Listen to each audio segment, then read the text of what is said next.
안녕하십니까? 언제나 소비자 편에서 방송하는 콘스탄트 김의 티스와 함께 돈 버는 아카데미. 이번 시간에는요, 돈 버는 증여가 되겠습니다. 혹시라도 주택을 증여하지 않고 저가로 자녀한테 양도한다. 이랬을 때 정말 절세가 가능할까요? 여기에 대해서 알아보도록 하겠습니다. 주택을 자녀한테 이전하고자 할 때는 고민이 좀 많습니다. 왜냐면요, 증여할 것인지 아니면 양도할 것인지 이 두 가지 중에 하나를 선택해야 되거든요. 과연 어떤 것이 더 실익이 있을까요? 먼저 주택을 증여해 보도록 하겠습니다. 아파트 시가 12억짜리를 자녀 한 명한테 증여한다고 가정해 보겠습니다. 이랬을 때 증여세는 굉장히 많이 나오거든요. 12억 원에서 5천만 원 증여재산 공제하고 과세표준 11억 5천만 원은 40% 구간에 걸리고요. 그 다음에 누진공제 1억 6천 하니까 증여세는 무려 3억 원이나 나왔습니다. 그러나 이렇게 주택을 증여하는 경우에 과다한 증여세 때문에 많은 사람들이요, 주택을 양도하고자 합니다. 예를 들어서 자녀한테 시가보다 훨씬 저렴한 저가로 양도하는 것이죠. 이랬을 때 많은 사람들이요, 증여세와 양도세 모두를 해결한다고 각광받고 있습니다. 따라서 12억짜리 아파트를요, 단돈 6억 원에 자녀한테 양도한다는 것이죠. 그런데 과연 이렇게 했을 때 증여세하고 양도세를 동시에 만족시키고 해결할 수 있을까요? 어떤 문제가 발생하지는 않을까요? 먼저 자녀한테 저가 양도 시에는요, 증여세가 과세될 수가 있습니다. 그 기준을 알아보도록 하겠습니다. 증여 간주 금액으로 증여세를 과세하는데요. 시가 대비 거래 금액이요. 예를 들어서 일정한 금액 이상이 되는 경우에는 그 초과분에 대해서는 과세를 합니다. 따라서 그 3억 원하고 시가 대비 30%중 적은 금액을 초과하는 경우에는 증여세를 과세하는데, 예를 들어서 12억짜리 아파트를 6억 원에 저가 양도했다. 그랬을 때 6억 원이죠. 거기에 대해서 그 3억 원하고 12억 원에 30%, 그러면 3억 6천이 되겠죠. 이 둘 중에 작은 금액 3억 원을 빼니까 어떻습니까? 3억 원이 초과되겠죠. 따라서 3억 원에 대해서는 증여세를 과세하는데, 3억 원에 대해서는요, 5천만 원 증여재산 공제하고 2억 5천에 20% 하다 보니까 4천만 원밖에 안 나오니까 저가 양도를 하자는 뜻이 되겠습니다. 그리고 저가 양도를 하는 경우에 증여세를 납부했다면요, 취득가액은 그 저가 양도액 6억 원하고요. 그다음에 증여가액 3억 원 합쳐갖고 9억 원이 되다 보니까 추후에 9억 원 초과분에 대해서만 양도세를 과세하기 때문에 양도세에도 절세가 된다고들 얘기하는데, 사실 이것은 정답은 아닙니다. 왜냐면요, 1세대 1주택인 경우에는요, 12억 원까지 비과세고요. 그다음에 장기보유 특별공제로 80%까지 받다 보니까 미래에 그 10년 이상 장기 보유했을 때, 거주했을 때는요, 양도세는 거의 나오지 않거든요. 하지만 증여세를 물더라도 저가 양도가 증여세 절세에 도움이 된다고 얘기합니다. 왜냐면요, 그냥 증여했을 때는 증여세가 3억 원인데요. 저가 양도했을 때 증여 간주 그 재산이 3억 원이다 보니까 4천만 원밖에 들어가지 않거든요. 따라서 2억 6천만 원이나 세이브할 수 있다고 합니다. 하지만 이것도요, 증여세 절세 전략을 수립한다면요, 조금 더 완화시킬 수는 있겠죠. 만약에 자녀 한 명한테 12억짜리 아파트를 증여하는 것이 아니고요. 예를 들어서 자녀와 자녀 배우자, 며느리나 사이가 되겠죠. 두 명한테 나누어서 증여할 수도 있습니다. 이때 시가 12억짜리 아파트는요, 감정평가로 좀 낮출 수가 있겠죠. 11억 원에 낮춰서 반반씩 증여할 수가 있습니다. 이렇게 된다면 증여세는요, 많이 줄어듭니다. 자녀한테는요, 9천만 원 정도 나오고요. 자녀 배우자한테는 1억 2백만 원 나옵니다. 토탈 1억 9천2백만 원밖에 들어가지 않습니다. 자, 그런데요, 저가 양도를 하는 경우에는요, 일정한 기준 이상이 된다면요, 양도세를 피할 수가 없습니다. 알아보도록 하겠습니다. 특수 관계인 간 거래 시 시가 대비 거래가액이 일정 금액 이상인 경우에는요, 부당행위 계산 부인 규정을 적용해 갖고 시가 대비 양도세를 과세합니다. 예를 들어서 3억 원하고 시가 대비 5%, 그러니까 3억 원하고 0.6억이죠. 이 중에서 적은 금액 0.6억 원을 초과하는 경우에는 당연히 시가 대비 양도세를 과세합니다. 따라서 양도세를 산출해 보도록 하겠습니다. 2주택자인 경우에는요, 취득가 6억 원, 양도가 12억 원, 5년 보유했다고 가정해 보겠습니다.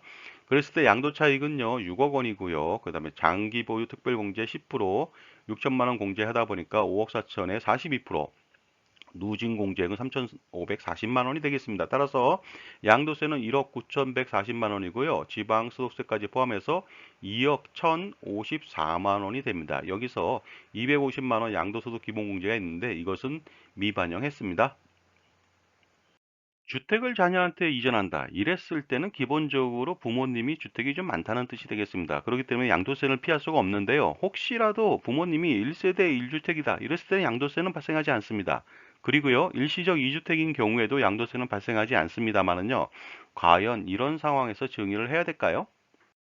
만약에 부모님이 1세대 1주택자다. 그랬을 때 자녀한테 굳이 증여할 필요는 없습니다. 왜냐하면요. 본인이 갖고 있다 팔아도 양도세는 없습니다. 그리고요. 특별한 재산이 없다면은 당연히 그 양도보다는 상속이 훨씬 더 유리할 것으로 보입니다. 그리고 부모님이 일시적 2주택자인 경우에도 굳이 양도할 필요가 있을까요? 왜냐하면요. 일시적 2주택자라는 것은 한 주택을 반드시 팔아야 된다는 뜻인데요. 결국 부모님이 자산가가 아니라는 것을 방증하기 때문에 마찬가지로 어떻습니까?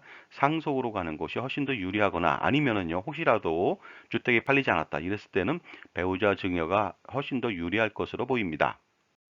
그리고요, 저가 양도를 하면요, 취득세도 절세할 수 있다고들 얘기합니다. 과연 그럴까요? 예를 들어서 주택이 많은 부모님이 주택을 증여한다. 이랬을 때는요, 다주택자에 대해서 증여취득세가 중과가 됩니다. 12.4에서 13.4%가 되는데, 만약에 저가 양도를 한다. 그랬을 때 매매 시 취득세율은요, 6억 원 이하인 경우에 1.1%에 불과하거든요.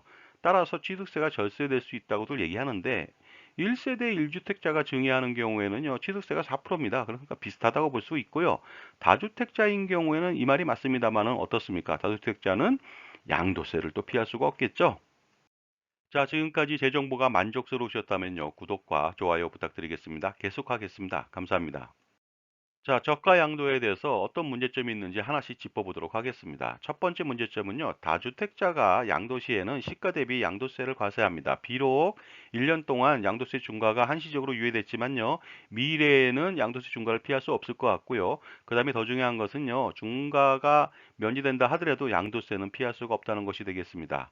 그 다음에요, 양수도시 일반 취득세로 과세로 절세가 될 수는 있으나요? 2023년도부터는요, 개인도 부당행위 계산 부인 규정을 적용해서 시가 대비 취득세를 부과하기 때문에 취득세 절세 효과는 별로 없을 것 같습니다. 자, 이번에는요, 두 번째 문제점이 되겠습니다. 만약에 자녀가 증여를 받는다. 증여세 절세를 하면 1억 9,200만 원 정도만 들어가잖아요. 이것도 5년 동안 6회에 걸쳐 나눠내면 부담이 없는데요. 만약에 저가 양도를 한다 하더라도 자녀는 양수 금액 6억 원을 만들어야 됩니다. 과연 자녀가 6억 원을 만들 수 있을까요? 굉장히 현실적이지 못하다는 것이죠.